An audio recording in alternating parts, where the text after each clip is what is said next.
gave me a stillborn that was not mine. I saw her. The nurse. What? The hospital swapped your baby? That's exactly what I'm saying. Everything you've gone through from the loss of your husband. I know what I saw. Hey, Heart Nation. Welcome to another episode of Carla's channel, Heart to Heart Inspiration Podcast. I am your host, Carla J, the Queen of Inspiration.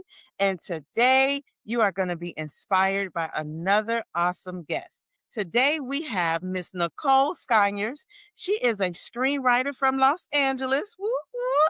She co-wrote a movie. It's called A Mother's Intuition. It is on Lifetime, TV One, and her short fiction has also appeared in the New York Times bestseller titled Out There Screaming, edited by Jordan Peele. All right, that's so awesome. So, with no further ado, let's welcome to the stage Nicole Sconiers. Thank you, Carla, for having me. It's good to be here. Thank you so much for joining. I am just so excited to have you on. I'm going to dive in a little bit and then we'll backtrack and come and learn a little bit more about you. With those accolades that I read, your phenomenal movie that played on Lifetime. But before the success, before Lifetime, before the bestseller list, what was a season in your life where you felt like you were simply surviving? I felt like I was just surviving most of my life just because I chose a non-traditional career path. I'm an English major and I have a degree in creative writing. So I'm like, okay, what can I do? So of course, writing, I've loved writing since I was a little girl. And so I lived in Baltimore at the time and just hopped a Greyhound bus from Baltimore to California. And I said, I'm going to be a screenwriter. Now, it did not happen right away. It took 20 years to happen. But I think that those lean years of just surviving and just like hustling to make it, like that time is when I felt like I was just surviving. I knew that I had this dream and I knew that I wanted to tell these stories and empower people of color, especially Black women. I just didn't know the route to get there. Wow. And I like how you said lean years. What made them lean years? I think just taking jobs just to have a paycheck, but there was no meaning in those jobs, like call center, and not to put down anybody who works at a call center. We all got to work, Right. but just jobs that I felt like I'm just doing it to collect a check, but there was no meaning behind it. And so, but that taught me resilience. That taught me like what my why was. Like I told myself, you're out here, sell scripts, sell stories, and you might take a route that isn't correct. You might have to be a transcriber. You might have to answer the phone at some place that's on the verge of getting shut down.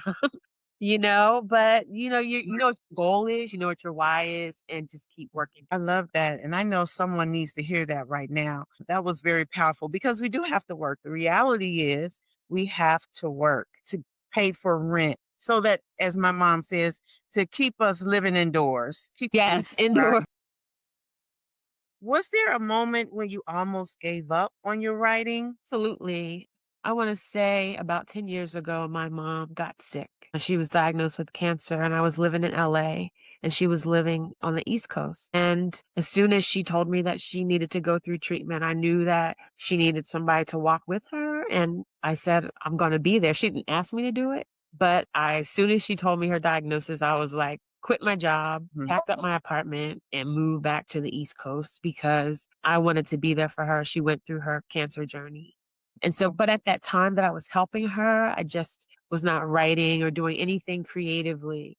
And I just almost felt like I had like post-traumatic stress disorder because coming back to the East Coast and having lived in LA for so long, and it just felt like, all right, well, that chapter's done. And maybe I wasn't supposed to be a writer. And maybe it's like, now go get a real job. Okay. So that was a really dark time, but my mom is healed, whole, doing well, and I'm grateful that I was able to help her through that journey. And at the same time, it taught me that it might be a season that you have to put your dreams on hold, but that season might come back around where it's time for your dreams to like start popping off. And so that's what I experienced, you know? And I Mm, feel like if I wasn't in that desert space, like I would not have learned the skills to like just keep going, like keep honing my craft. It's interesting to me, like all the years that I was in LA, was not able to sell a script. It wasn't until I came back to Pennsylvania that I mm, sold a script, that I was in Jordan Peele's anthology. So I'm like, geography doesn't matter. If it's your time, it's your time. If it's your season, it's your season. mm. And nobody can block those blessings. Love that because what's for you is for you. Yeah. No matter where you are. I love that, and we're so glad that your mom is doing well, and you needed that time. I'm sure in retrospect, maybe you look back on that and say, "I needed that time with my mom to devote that time to her, that energy." That is very rewarding to hear because I know being a caregiver can be challenging sometimes, Yes, you know, absolutely, yes, absolutely. yes. And how did you care for yourself during that time as a caregiver? Interesting is I started painting. Now, I had never picked up a paintbrush except maybe like in school a couple times, but I never had the inclination to paint. And when I first came back to the East Coast, I said, well, I'm not going to write anymore, but I have to do something creatively. So I would just go online, I would look up YouTube tutorials on acrylics, and I just went to Michael's, bought some palettes, bought some canvases, and just started painting. Mm, And I found that I had a knack for it. Even though it wasn't something that I had ever in my life wanted to do, like I started taking art classes. I started like really like honing my craft, graduated from acrylics to oil painting to digital painting. I've actually sold some paintings. oh, So I feel like had I not known like okay, it's okay to take a break from writing and explore some other talents that you might have, I wouldn't have known that I had it in me to be an artist. Yeah. that is awesome that you took something just totally different, Yes. random, I would say, but it turned out not to be random. It turned Yeah, out to actually give you what you needed to help you absolutely. during that time. I love that. And you sold some. Look at Yeah, that. I've sold about 10 paintings. But you know what? It was just another way to inspire people and bring them joy. I've always said with my stories, I want to empower, entertain, and enlighten people. And so Mhm, painting was just another way to bring people happiness, mhm. So I was very thankful for that gift, you know. A gift, yes. So we found out a little bit about that season in your life. How did it come about writing or being involved with a mother's intuition? So Leah, my writing partner, and we met through a mutual friend, Tony Ann, my grad school friend, and we just stayed friends over the years. Leah is a writer. She's written on a Netflix show. She lives in LA, and so we've only had met only like Zoom and phone calls. And one day she was just like, "Hey, we should write a movie," and I was like, "What? Okay, let's do it."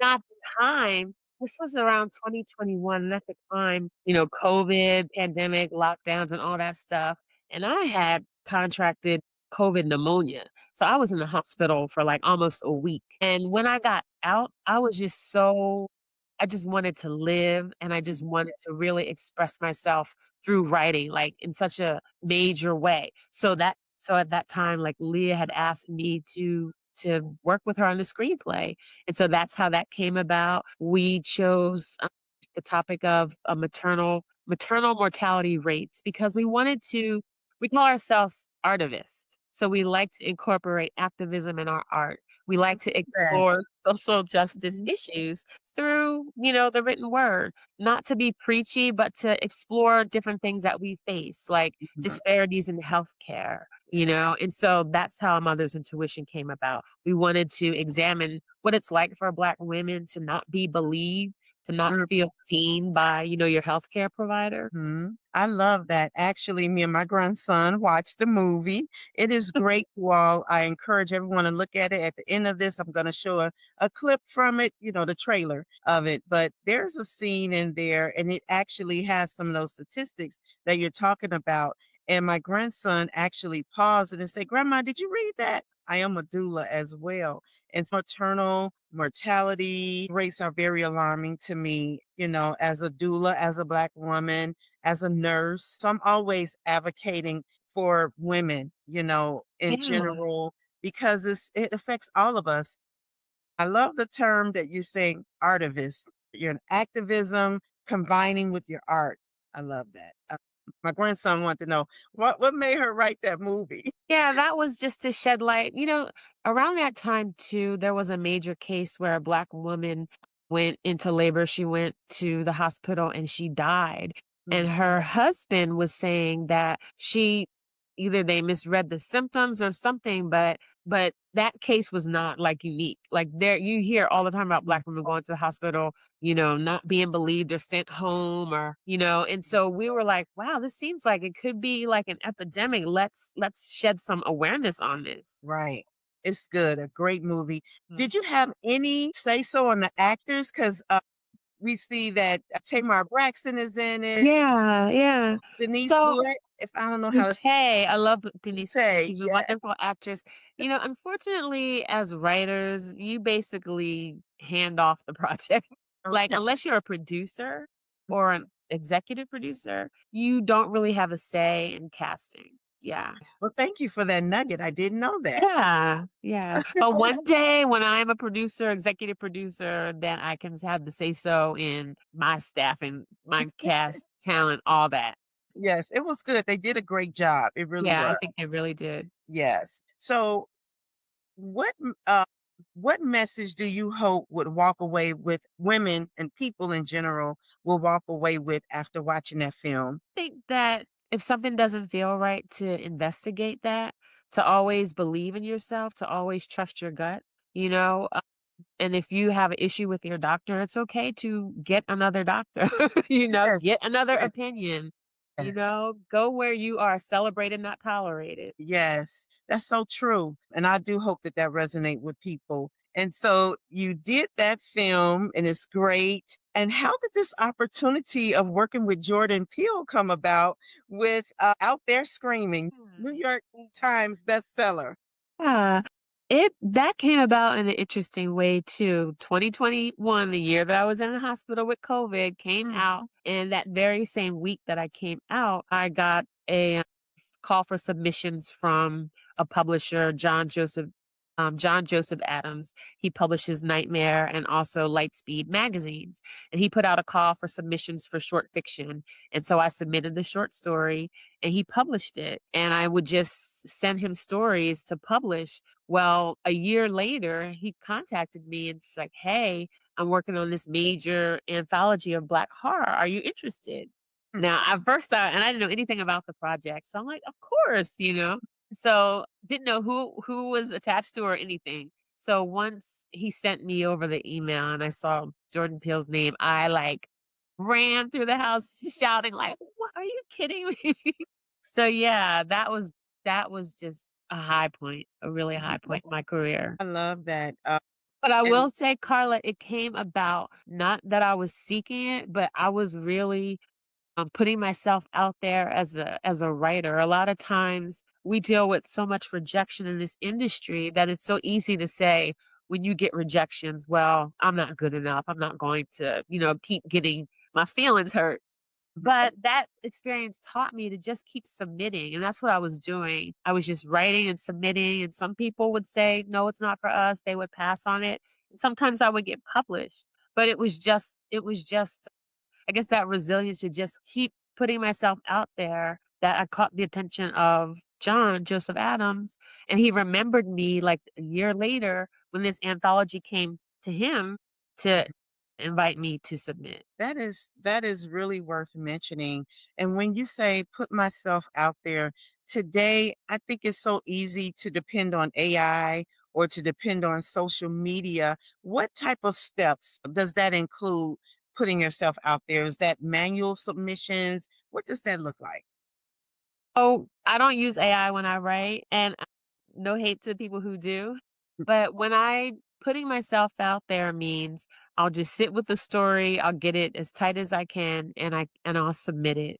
Whether it's a horror, because I do write horror and I do write thrillers, and so I'll submit, and I do write sci-fi, so I'll submit in those genres. And you might hear back, "We love your work, we want to publish it," or "No, we're gonna pass." And so I was in that system of, I would get some submissions and I would get I would get some acceptances and I would get some rejections. And at the time that I had submitted my story to John, I was in a good flow of getting like acceptance and publication. And so, but that's my process, like sitting with the story, writing it, getting it as tight as possible, not falling in love with it, because sometimes if you fall in love with the story, you become protective of it. And Mm. when you do submit it, if it gets rejected, you feel a personal failure, you know? And so I've learned to just I'm writing, I'm a vessel, I'm just gonna crank it out, put it out into the world, and then on to the next. And at the same time, that was helping me to hone my craft. Nice. I have heard that before. I had a guest before. He said he had an opportunity for his movie to be on the big screen, but they wanted to change it so much that he didn't feel like it was him anymore. And he said, Mm. that was an opportunity that he often thinks about, Yeah. should I have done something differently? So I like that nugget there. Don't fall in love with it. Yeah, because I always feel like my goal as a writer is to grow. So if somebody's going to give me critique, I'll use it. You know, it might hurt my feelings, but if it's valuable, what do they say? Eat the meat, spit out the bones. I'm going to take what I can. And just because, like I said, growth is the goal. So I'm always looking to grow and not just have people like pat me on the back. Good job. What's scarier, writing a story that exposes your truth or watching it come to life on the screen or in print? And I'd probably say they're equally scary. So Maya Angelou was my like role model growing up, and she was always a truth teller. And because she was so raw and honest and transparent in her work, like that inspired me to be a truth teller and to be as raw and as transparent in my work, as I can. So sometimes it's a little scary when you put so much personal stories behind your work that it's Mm. out there into the world, and people are like, "This really happened to her? Or is this fiction?" I think there's some personal essence to everything that I write, even though I do write fiction, and so it is scary to put it out there. I think maybe it's a little scarier to put it out there in the form of a book in the written form as opposed to watching it, watching the Hmm. movie of it, I think. Yeah. What makes you say that? I think with my movies, I'm a little distant from them, if that makes sense. Like, I feel like with my prose writing, with my fiction writing, it's more intimate. It's more of who I am. Whereas with my screenwriting, I feel, I don't want to say distance from my characters because I do feel invested in the stories that I'm telling, but I feel it's not so personal, if that makes sense. And do you think that having someone else portraying it kind of helps with that as opposed Absolutely. to the book where it's your name right there and people are Absolutely. So, yeah, there's that, like, layer of, like, "Okay, that's not really me, that's somebody else." right. So if someone out there is interested in writing and, honing their craft, what kind of resources or advice would you give? At the time when I decided that I wanted to be a screenwriter, I was taking classes. I took classes at UCLA Extension, but, if you go on YouTube, there are a lot of free screenwriting videos that they can watch if that's the field that they're interested in. If they're interested in novel writing, this is the same. You can go on YouTube, you can take a master class. So I would encourage them to get that training, if they want to get a master's, if they want to get an MFA, that's helpful as well. I think when I got my MFA in creative writing, that really for me was saying to myself, I'm going to be a professional writer. Like Mhm. up to that point, I was just kind of like dabbling in it. But when I got my MFA, I'm like, okay, I'm a professional writer. So I would encourage people to, get the training, but also to just read a lot. I read a lot of scripts. I watch a lot of movies, and if they want to become an author, to read a lot of books. That's how you learn more so than somebody sitting down and telling you about plot and, Mhm. different mechanics of writing. Interesting. And how do you read a lot of scripts? Is that on YouTube as well? So if you just look up a script, say the Batman, I don't know if the Batman is online, but usually if you look up a script and just put PDF after it, if you do a search on it, you can find a PDF of a screenplay.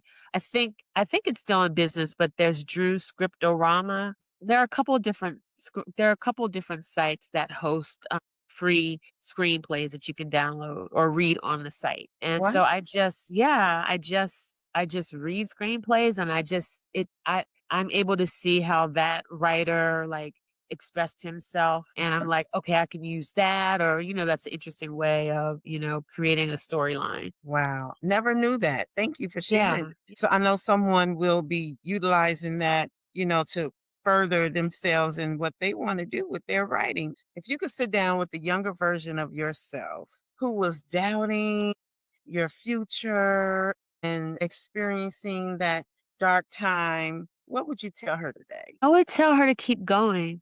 I would tell her to absolutely believe in her dreams, and that they might not come about the way that she wants them. Like younger Nicole, it might take a lot longer than what you thought, but it's going to happen.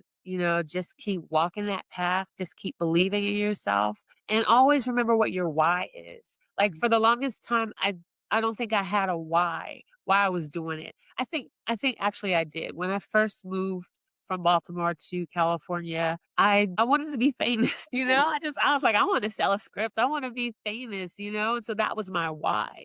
But as I evolved, as I grew, my why became I want to create meaningful work that features Black women, Black men, Black people. I want to empower and entertain and enlighten with my words. And so I feel like I would tell my younger self, like, just hold on to your why. Allow your why to like develop and blossom and bloom. And just remember that you're not doing it for yourself. Like there's a higher purpose behind the work that you're doing. Yes, I love that. And speaking of your passion for storytelling, about Black people, Black women. How do you think that Hollywood is ready for that, or are you thinking about the more so of independent filmmaking and screenwriting? You know what? Hollywood is tricky. Because there have been Black directors, like Alicia Harris just released Is God Is. And that was like, and I watched that, and that was like an art house type of movie. And so sometimes audiences understand and love that type of storytelling, and sometimes audiences don't understand it. And Hollywood is always looking at what the market is, like how our audience responding, like what's the first week box office? And you get into that trap. So sometimes it can be scary, because if people aren't showing up to that particular genre of movie, then the execs might be like, well, nobody's watching Black films. Nobody's watching Black female-led films. I love what Issa Rae did. Like, she made the industry come to her. She did not see the representation that she wanted, and so she created Awkward Black Girl. And then she built up her audience, and then Hollywood came because they saw how valuable her content was. Mhm. So I think it's a scary time. There's so much pushback against woke and DEI. There's such Mhm. like this big anti-woke movement. Like Mhm. anything that has like a black face is like, is it gonna be woke? You know? Right. People are hesitant to support.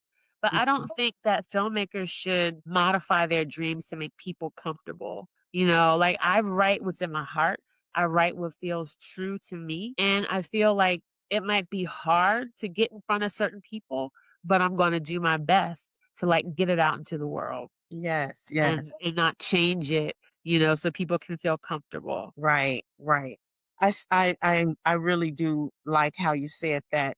And I know that independent filmmaking, I always say that independent filmmaking is the new Hollywood. You Yeah. have a lot of people really expanding themselves. As one of my guests told me before, I was talking about Tubi with him, and how some people say Tubi isn't real acting, or it's not really real writing and things like that. And he said, well, we're making real money. Yeah. So I thought that was interesting. What would you say to that person who is contemplating, putting it out there on Tubi or waiting for Hollywood? I would not discourage anybody and say, "Oh, Tubi's not whatever." If they have that opportunity to get their work on Tubi, by all means, go for it. That could be a springboard to something else.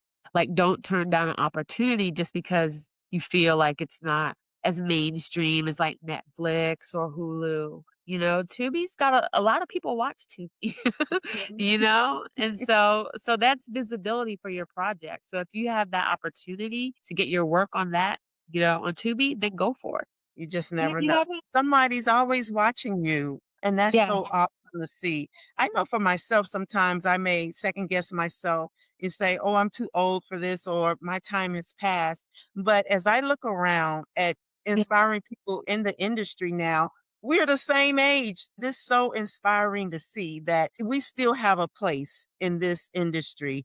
I feel like it didn't happen for me when I was in my 20s and 30s, you know? But I feel like it's more meaningful that it happened to me at this age because I can be an inspiration because society is so ageist, you know? You do feel sometimes like, oh, I'm too old or, you know, my time has passed. But I feel like there are people who are still creating and, you know, Coleman Domingo is like in his 50s, I think, and he just did the Michael movie and he's steadily working, you know? Mhm. So I feel like if you have something to say it, then write it, then do it, put it out there, and, you know, don't worry about your age or other things that people might think limit you. Yes, I love it. I love it. So many people are really still doing their thing, and that's awesome to see. So, as we wrap up today, where can people find your work, or what do you have coming up next? So my writing partner and I just finished a thriller. It's actually about fear, and we're shopping it, hoping you know to get an option soon. I'm also working on a collection of short stories that I'm hoping to finalize, you know, by the end of the summer. So just writing. Thank you. Writing, creating, and painting. I love that. Writing, creating, and painting. I love. Yes. And so, what quote are you living by today? Toni Morrison has this great quote. If there's a book you want to read, but it hasn't been written yet, then you must write it. And I love the fact that Toni took up space in an industry at the time that was mainly white and male. And she was like, look, I'm going to write about Black people, period. Because she said, somebody asked her, why do you write these type of stories? Because I like to read these type of stories. And that's the way I feel. Like when I write my work, I like to read it. You know, when I like to see the movies that I'm writing. I like to see the stories that I'm writing. And so that keeps me going. Like it's okay to take up space in this industry and say I have a unique voice and viewpoint and I'm here. I'm here for it. Yes. Yes. Yes, I love that. So it has been such a pleasure talking with you. Thank you for joining me today. And we got to have you back on, you know, when some of your other projects come out. We are so Okay. excited. And thank you for all the nuggets that you gave. You inspired me. So thank you so much for all that you're doing. And we will talk with you again. And we're going to play some clips as well from the movie, and you all go ahead and watch it. They can still watch it and run those numbers up. Run it For up. having me. It was a pleasure talking to you and you're such an inspiration. Thank you so much. And Heart Nation, get ready for the next video. Yes. Subscribe and watch. Thank you so much, Nicole. We'll talk again soon. Took my baby and gave me a stillborn that was not mine. I saw her. The nurse. The hospital swapped your baby? That's exactly what I'm saying. Everything you've gone through from the loss of your husband. I know what I saw.